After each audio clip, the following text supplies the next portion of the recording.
Donald Trump ஜனாதிபதி வந்து அவரோட ட்ருத் சோஷியல் மீடியாவில் இப்போது மெசேஜ் போட்டிருக்காது.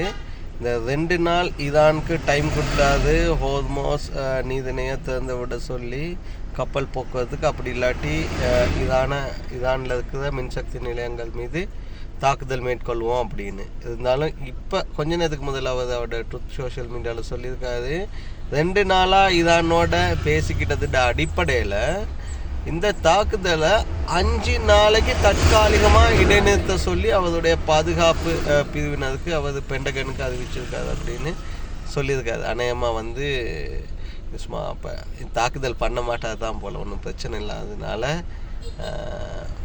பெட்ரோல் டீசல் ஓரளவு வலுன்னு தான் எதிர்பார்க்கப்படுதுங்கிற மாதிரி தான். அதுக்கு ஏன்னா இவர் சொல்கிறதுல அநேகமாக சும்மா ஒரு சின்ன பயம் காட்டி எப்படியாவது பெட்ரோலை அந்த நீதிநிக்கூடாக கொண்டு வரதுக்கான முயற்சியை தான் ட்ரம்ப் மேற்கொண்டிருக்காரு.